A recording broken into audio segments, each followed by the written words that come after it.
Hello children of class 8. I have already explained a sexual reproduction in animals in my previous video. I hope you have all understood very well, and today I am going to explain the sexual reproduction in animals. So in asexual reproduction, you must have noticed that there is only single parent is required for production of their progenies. That means for their existence. But in this type of reproduction, that is sexual means of reproduction in animals, the requirement of two parents are must. So one of this is male parent and another one is female parent. So for this, male parent produces male gametes and female parent produces female gametes. So these gametes are nothing but actually parents has a special organ that take part in the reproduction and produces reproductive cells. So these gametes are the reproductive cells, and the male gametes are known as sperm, and which is motile. Motile means mobile, that can move from one place to another place with the help of their tail. And another one is the female gamete, that is the non-motile egg or ovum. Sperms are produced in many numbers, but eggs are produced either one or two. So in organisms like cockroaches, frogs, fish, birds, reptiles and humans, each individual has only one type of reproductive organ. That means female bearing only female gametes and male bearing only male gametes. So these type of organisms are known as unisexual organism. But some lower type of organisms, that means not so evolved type of organisms such as earthworm and leech, they have both male and female reproductive organs present in the same individual. That means the same individual bearing both the sexual organs. So this type of organisms are called the bisexual or hermaphrodite. Now another one is, what is fertilization now? That means how the individual produce. So fertilization is the process of fusion of both male and female gamete to produce zygote. So this is the process of fusion of male and female gamete. And when male and female gamete fuse together to form zygote, that is the immature embryo, which is the future individual. Now, next topic is external fertilization. Now you have understand that what is fertilization, but where this fertilization occurs. It can be either externally outside of the female body or internally inside the female body. So external fertilization takes place outside the female parent. That means the fusion of male gamete and female gametes takes place outside the body of the female parent. And external fertilization takes place in frogs, fish and starfish. Both the parents release their gametes into the water where they fuse with each other, because water is the medium for movement of the sperm.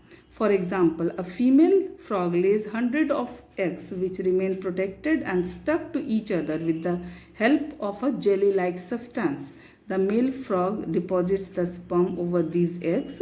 Sperms have long tail-like structures which help them to float towards the eggs. Float means moves towards the eggs and then fertilize together.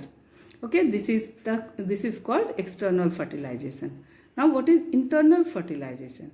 In internal fertilization, the fusion of male and female gametes takes place inside the body of the female parent or female partner. So this is called internal fertilization. The male partner releases sperm into the body of the female partner, where one fuses with an egg produced inside the female's body. Why it is one? Because so many sperms are produced by the male partner, but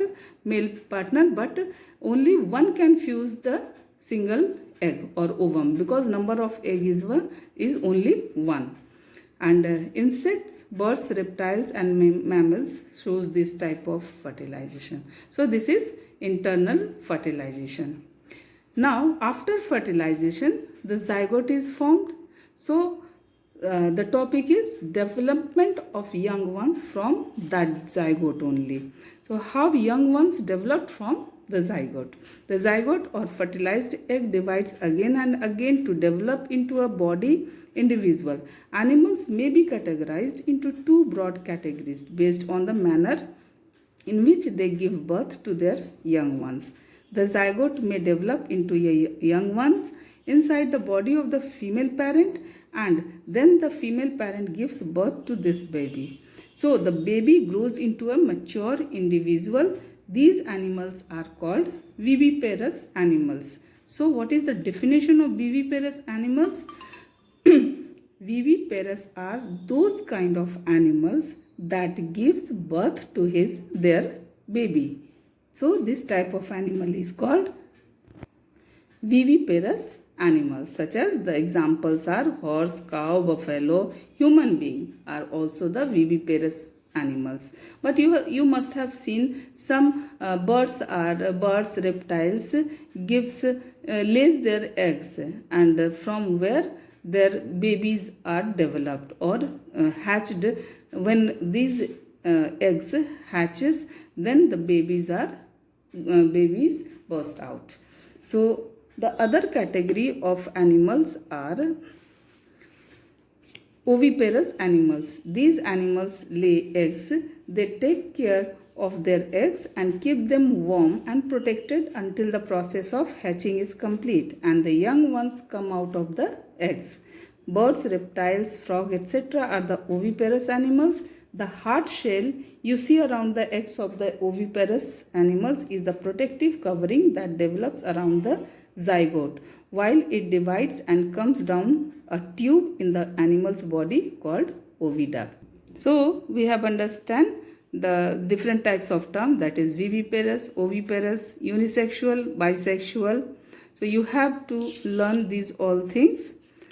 Now another topic is development of young ones to the adults.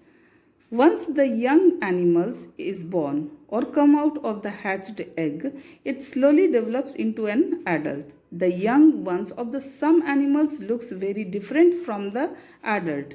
This is because they undergo tremendous changes during the process of their growth to an adult. That means the time period or the stages between the zygote and the adult are divided into so many stages, and the process by which an animal undergoes sudden and abrupt changes during its life cycle is known as metamorphosis. So they are going through different stages before their formation of the young ones or adult. So these stages or these changes are known as metamorphosis. So animals that undergo the metamorphosis. Insects like butterfly and the silk moth, amphibians like frogs, mollusks and crustaceans undergo metamorphosis. The larva that comes out from the eggs of the frog is called a tadpole. It undergoes a series of changes and grows into an adult frog. The tadpole has a long tail that disappears as it grows to a frog. It lacks limbs which develop later on in an adult frog. A tadpole respires through gills, but the adult frog develops lungs to breathe. Similarly, a butterfly or a silk moth transforms from an egg to a larva or caterpillar, then to a pupa, and finally to an adult. That means you can see here the adult frog. This is the adult frog. Before the development of this adult from the egg, so many stages you can see here. That means the total 1 and 2 stages are there. So this type of, so you can see here, after hatching of the egg, the early stage, that is tadpole stage, which is a fish-like, and it respires through their gills due to its presence inside the water. And again it transforms into young frog, but with a limbs are developed, but the tails are still there. So, and when it grows into the adult frog, the tails are disappeared, and an adult frog with lungs respire. Okay, so this is all stages. So many stages are there to becoming an adult, or to becoming or to be an adult frog. So it is called metamorphosis. These changes are known as metamorphosis. Now second one is animals that do not undergo metamorphosis. Most other animals, including fish, reptiles, mammals and birds, have simple life cycles. They do not undergo metamorphosis, and their young ones are similar to their parents, just smaller in size. The young ones simply grows to adults. You can see the babies of or puppies, just they are similar to their parents. Puppies are just similar to their parents, that means dogs, but only smaller in size. But when it develops into that means it becomes bigger, and they matches to their own parents. So they do not go under the metamorphosis process. So because they have no other stages in between the development of their egg or their zygote to the adult one. So this is the metamorphosis, and this is not metamorphosis. So in this video, till this now, thank you. I hope you have understood watch this video till the end. Okay.